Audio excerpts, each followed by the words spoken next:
De pronto nos dimos cuenta de que estábamos sirviendo comida en una fiesta que no era del todo normal. Todos los invitados, esa gente escandalosa y famosa que había comido y tomado de lo más contenta, todos se quedaron callados de repente. Voltearon hacia la puerta y una persona muy alta y muy extraña entró.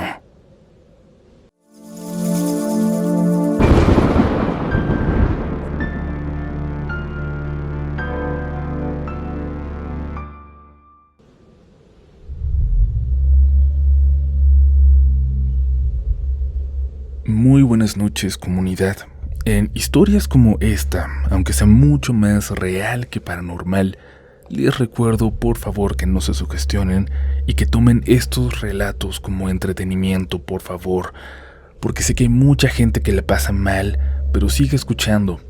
E historias como esta que se pueden sentir mucho más cercanas, porque todos podemos tener una secta cerca, pues prefiero recordárselos a que la pasen mal por escuchar. Así que ustedes tranquilos, tranquilas, y simplemente escuchen con atención. La historia es larga, nos la han compartido anónimamente en el grupo de Facebook, y se va a quedar así, anónima, por obvias razones que escucharán a continuación. Comenzamos pues con el siguiente relato de la noche.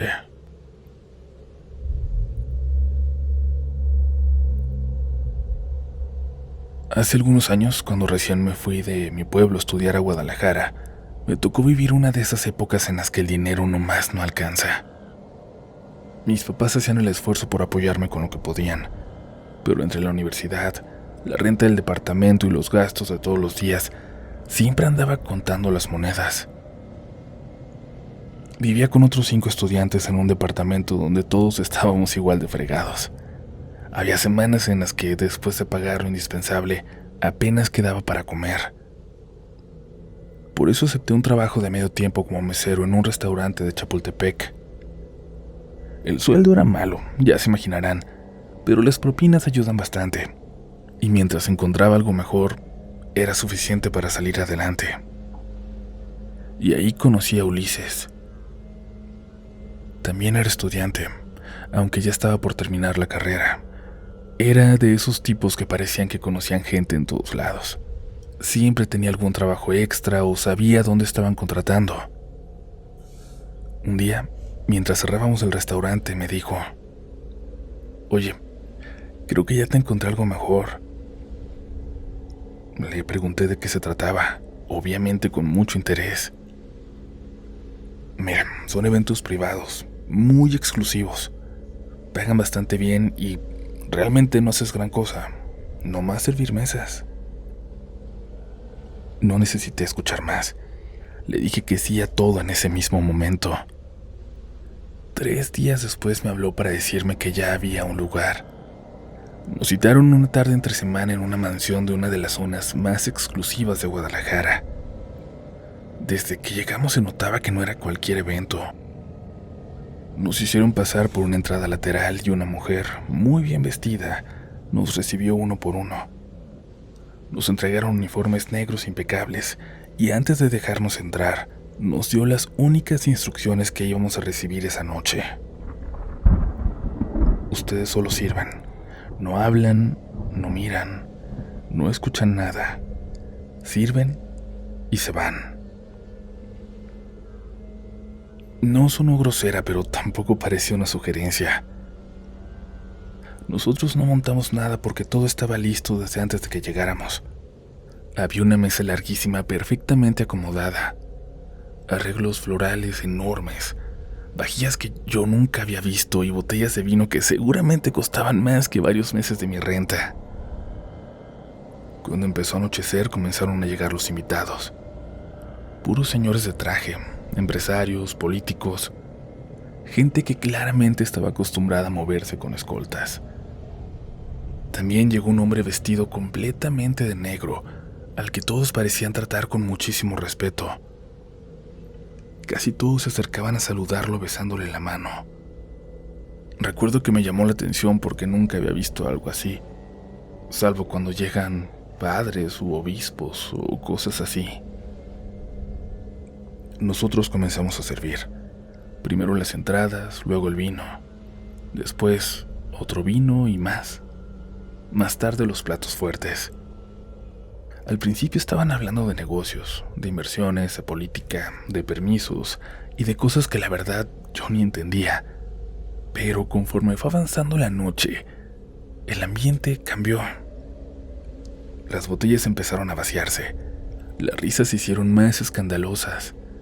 Ya hablaban sin cuidar tanto lo que decían. Se notaba que todos se conocían desde hacía mucho tiempo, que estaban en mucha confianza. Nosotros hacíamos exactamente lo que nos habían pedido. Entrábamos, servíamos y desaparecíamos de ahí. Ni siquiera cruzábamos miradas con los invitados. Poco antes de la medianoche el evento terminó. Los invitados comenzaron a despedirse entre abrazos y carcajadas, mientras nosotros levantábamos las últimas copas. Antes de la 1 de la mañana ya nos estaban pagando. Recuerdo perfectamente cuando abrí el sobre. No exagero si les digo que traía casi lo mismo que ganaba normalmente en un mes entero de propinas. Mientras guardaba el dinero, la mujer que nos había recibido al principio nos hizo una seña para acercarnos. Nos apartó a Ulises y a mí del resto de los meseros. Habló igual de cálida que al principio. Trabajaron muy bien. Les voy a estar llamando. A los patrones les gustó cómo trabajan. Salimos de ahí felices. Durante el camino de regreso hasta bromeábamos con dejar el restaurante si esos eventos se hacían frecuentes. Pensábamos que nos habíamos encontrado el trabajo perfecto. Nunca imaginé que esa iba a ser la última noche normal relacionada con esa gente. 3 días después regresé al restaurante. Ulises no fue. Pensé que simplemente había faltado, pero al terminar el turno le pregunté al gerente si sabía qué había pasado. Me respondió como si fuera cualquier cosa. Ulises ya renunció. Dijo que le había salido algo mejor. Claro que no le di muchas vueltas. Hasta sentí un poco de envidia. Pensé que seguramente la misma gente de aquella reunión lo había contratado para trabajar más seguido y que, pues, simplemente había tenido mejor suerte que yo. Volví a concentrarme en el restaurante, pero unos días después, ya entrada la noche, recibí una llamada. Era Ulises. En cuanto contesté, supe que algo no estaba bien. Respiraba agitado. Se escuchaba viento. Si les digo cómo sonaba, o lo que yo imaginaba, les diría que parecía como si estuviera caminando muy rápido por la calle, mientras volteaba constantemente hacia atrás. Ni siquiera me saludó.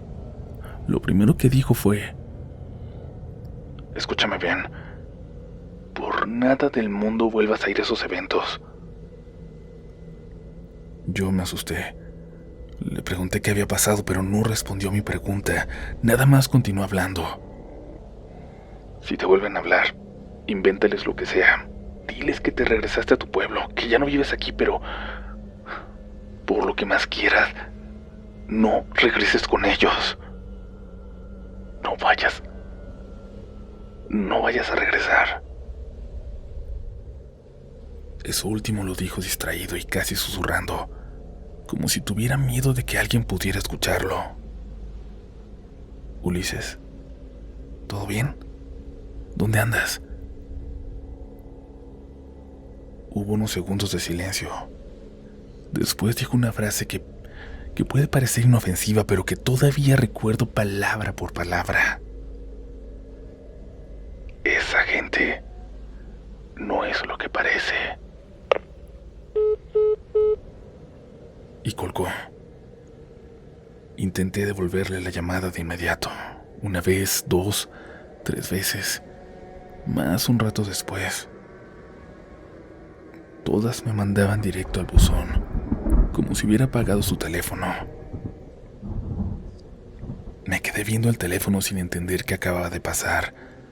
Pensé en ir a buscarlo, en preguntar dónde vivía, en localizar a algún conocido suyo, pero la verdad es que tampoco éramos amigos fuera del trabajo. Solo coincidíamos en el restaurante y en aquella primera reunión. Con el paso de los días intenté convencerme de que seguramente había tenido algún problema con ellos. A lo mejor un pleito, a lo mejor había visto algo que no debía y ya. La verdad es que nunca encontré una explicación que terminara de convencerme. Y aunque no quería admitirlo, la curiosidad en ese momento era mayor que el miedo. Pasaron un par de semanas. Poco a poco dejé de pensar en aquella llamada.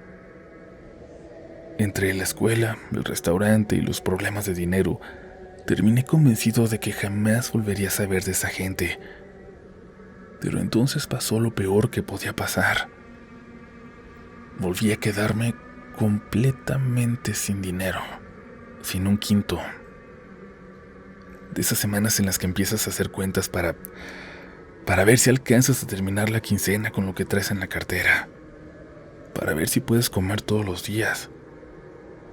Yo creo que todos hemos pasado por algo así alguna vez y sabemos lo que se siente. Recuerdo que una noche iba saliendo del restaurante cuando sonó mi teléfono. Era un número que no conocía. ¿Bueno? En cuanto escuché la voz al otro lado, la reconocí. Era la mujer que nos había contratado para aquel primer evento. Hablaba con la misma tranquilidad de siempre. Hola, ¿te acuerdas de mí? Tenemos otro evento este fin de semana. Esta vez se paga el doble. Guardé silencio unos segundos. La llamada de Ulises volvió a mi cabeza. No vuelvas. Invéntales lo que sea. Esa gente no es lo que parece. Estuve a punto de decir que no. De verdad, pero luego pensé en el dinero. Y también pensé en otra cosa. Si Ulises había desaparecido después de trabajar con ellos, tal vez aquella era la única oportunidad que tendría de averiguar qué había pasado. Y pues acepté. Me dieron una dirección distinta. Nos citaron en una casona antigua por la calle Francia, casi llegando a Federalismo. Muchos años antes ahí había sido una funeraria. No voy a decir exactamente cuál es porque todavía existe, y si son de Guadalajara, probablemente sepan de cuál estoy hablando. Siempre que pasaba por ahí en la moto me quedaba viendo la fachada. Era una construcción enorme, de finales del siglo XIX, con esos ventanales altos y muros gruesos que parecen guardar el frío incluso en verano. Nunca imaginé que terminaría entrando. Llegué poco antes del atardecer. La misma mujer me esperaba en la entrada. Sonrió al verme. Lo primero que hizo fue extender la mano. El celular. Se lo entregué. Lo guardó en una caja junto con los de todos los demás y dijo: absoluta discreción. ¿Ok? Eso fue todo. Esta vez éramos muchos más meseros, casi el doble. Mientras esperábamos recorrí el grupo con la mirada buscando a Ulises, pero no estaba. Le pregunté a dos muchachos si lo conocían, pero ninguno había oído hablar de él. Antes de entrar, volvieron a repetirnos exactamente las mismas instrucciones de la ocasión anterior. Ustedes solo sirven. No hablan, no miran, no escuchan. Sirven y se van. La frase ya no me pareció tan extraña. La verdad, esta vez hasta me puso nervioso. Entramos al salón principal y desde el primer momento supe que aquella reunión no se parecía en nada a la anterior. Sí estaba la mesa larga, sí había vajillas elegantes, sí estaban las copas perfectamente acomodadas, pero al fondo del salón habían colocado algo que la vez pasada no estaba: un altar.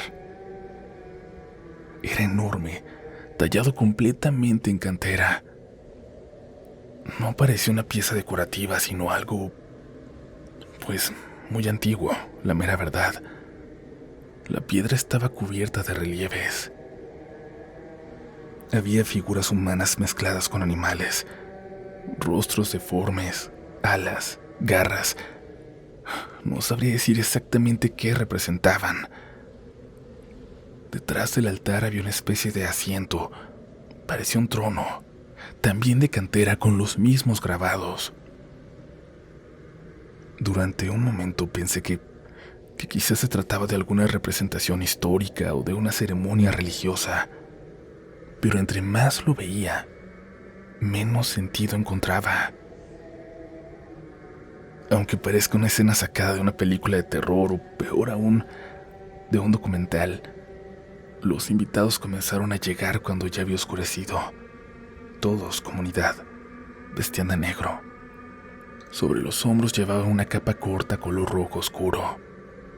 Las mujeres además usaban una mantilla negra que les cubría parte del cabello. Pero lo que más me llamaba la atención era que todos llevaban un antifaz. Les cubría desde la frente hasta la mitad de la nariz.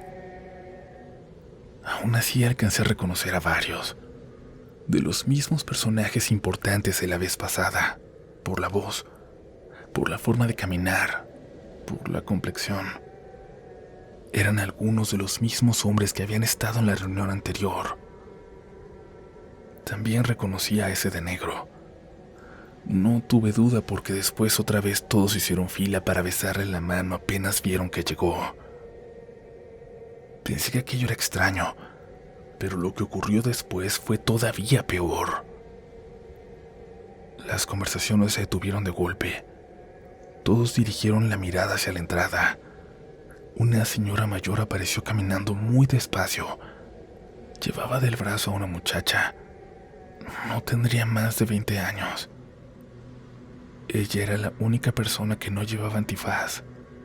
Vestía una túnica blanca muy sencilla. En la cabeza llevaba una corona hecha de flores completamente secas. La muchacha sonreía sin hablar, simplemente caminando mirando al frente. La mujer que la acompañaba se detuvo frente a todos y con una voz tranquila dijo: «Ella es la ofrenda». Nadie respondió. Lo único que ocurrió fue que varios de los invitados bajaron la cabeza, como si acabaran de escuchar algo solemne. La muchacha hizo exactamente lo mismo. Seguía sonriendo, pero había algo raro en esa sonrisa, algo que iba más allá de la felicidad. Era como una tranquilidad absoluta, como alguien que ya había aceptado un destino del que no pensaba escapar. Nosotros comenzamos a servir la cena. Todo transcurrió en un silencio sumamente incómodo. No había música ni voces. Apenas se escuchaba el ruido de los cubiertos golpeando los platos. Después de servir la primera ronda, nos ordenaron colocarnos detrás de los invitados, entre una silla y otra, sin movernos, como si fuéramos parte del mobiliario. A mí me tocó detrás de una mujer extranjera, calculo que de unos 60 años. Era estadounidense o inglesa, a lo mejor, no lo sé, pero hablaba en inglés con el hombre que estaba sentado a su derecha. Yo entiendo lo básico, lo suficiente nada más para atender clientes en el restaurante, pero alcancé a comprender varias frases. Los dos hablaban de alguien a quien llamaban el maestro.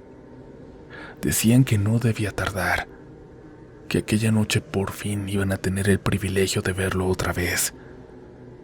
Mientras hablaban, volteaban constantemente hacia la puerta principal, como si estuvieran esperando la llegada de alguien realmente importante. Yo también terminé mirando hacia allá, hasta que luego de un rato la puerta se abrió. Lo único que se escuchó fue el golpe de la madera al abrirse, y unos segundos después, el sonido de un bastón golpeando en el piso.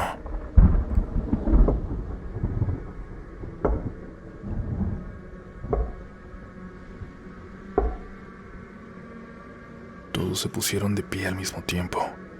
Nosotros hicimos lo mismo, más por imitación que porque alguien nos lo ordenara. Entonces apareció un hombre muy alto, mucho más alto que cualquiera de los presentes. Aún así caminaba ligeramente encorvado, como si fuera viejo. Vestía una túnica roja que casi arrastraba por el piso. La capucha le cubría buena parte del rostro y no alcancé a verle bien la cara. Solo una nariz larga y afilada, la piel pálida y unas manos delgadas, llenas de venas marcadas, que sostenían un bastón negro en una mano y un libro viejo en la otra. Nadie se movía, nadie respiraba siquiera. El hombre cruzó todo el salón con una calma que imponía.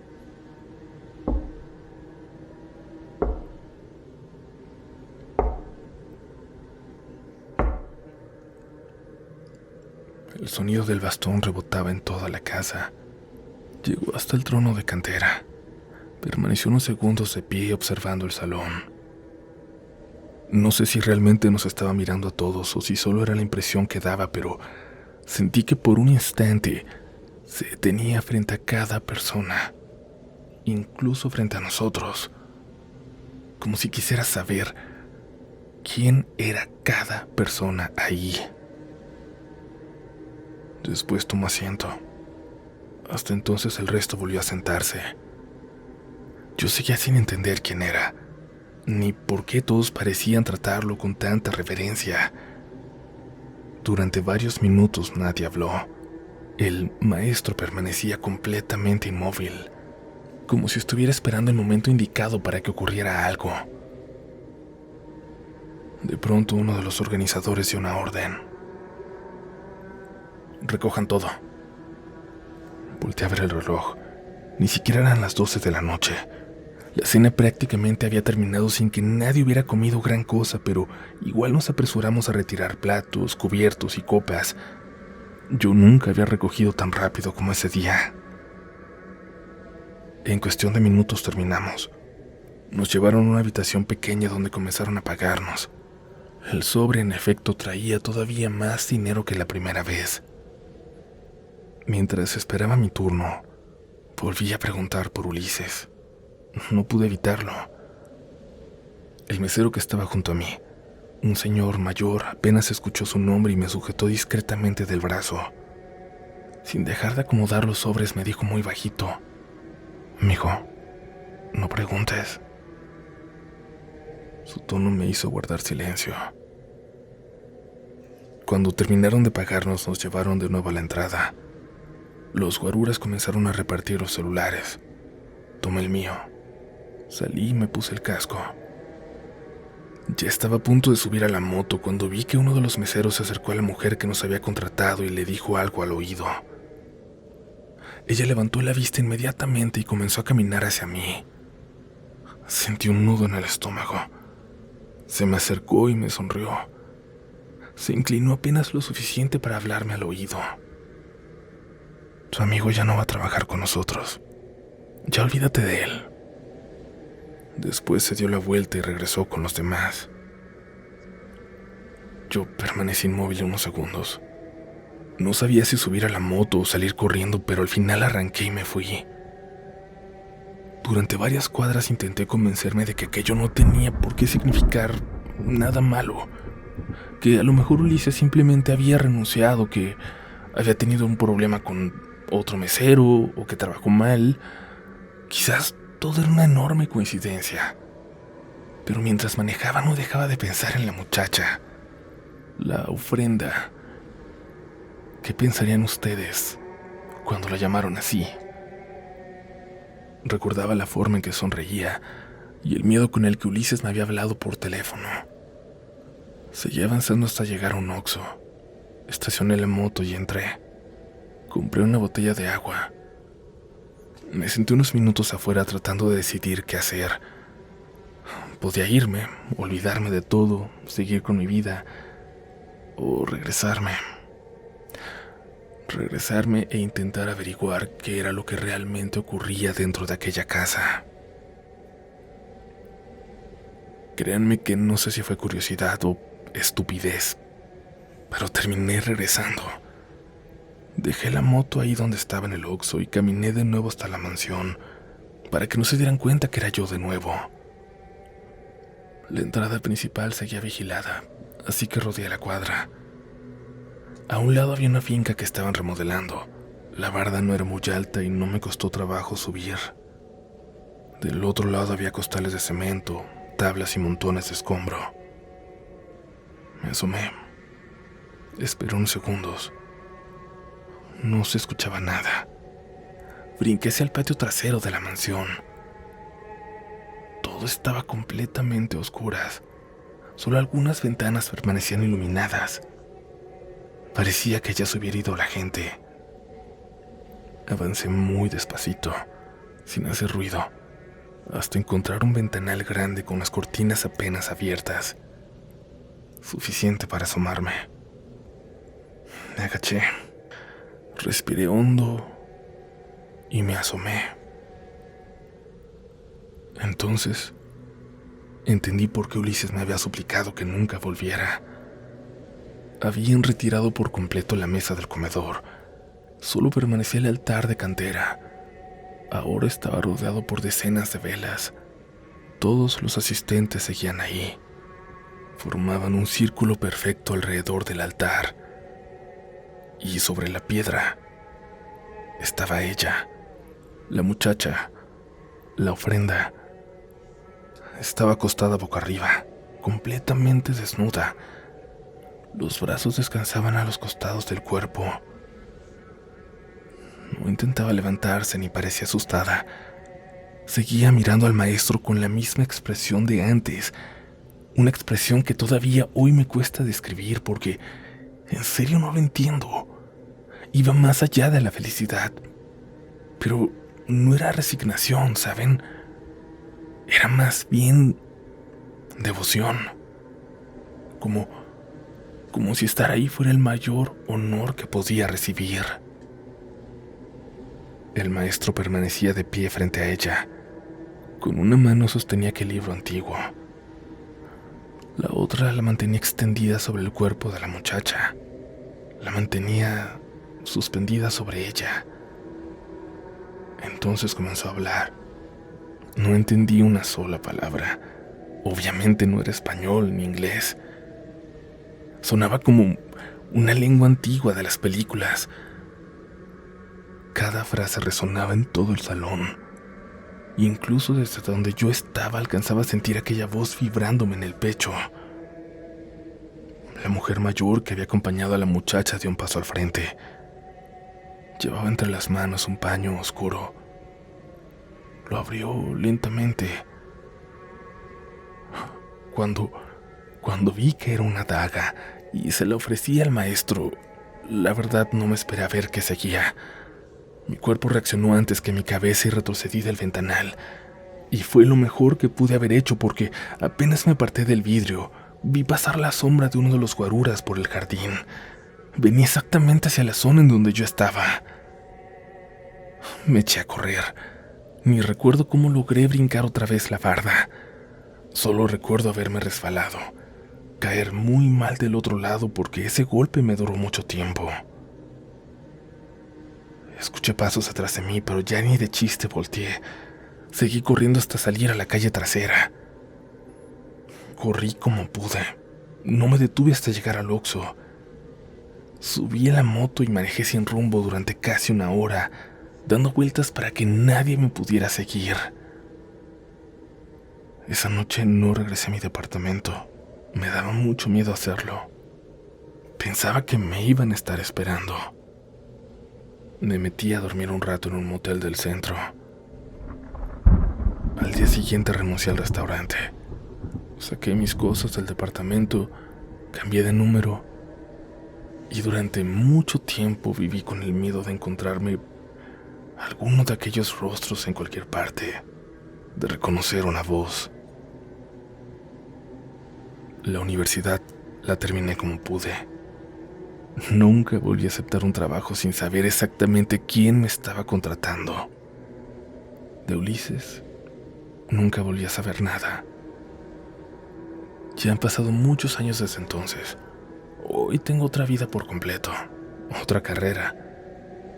Pero, aunque hay cosas de lo que viví que se van difuminando en mis recuerdos, como todo en la vida, Lo que tengo bien clarito, bien claro, es la expresión de la muchacha. Porque nunca había visto algo así. Porque si hubiera visto miedo en su cara, tal vez habría pensado que intentaba convencerse de aceptar su destino. Pero no. Lo que yo vi fue una mujer completamente convencida de que estaba exactamente donde tenía que estar, donde quería estar. Y esa idea me sigue pareciendo mucho más aterradora que cualquier otra cosa que vi aquella noche.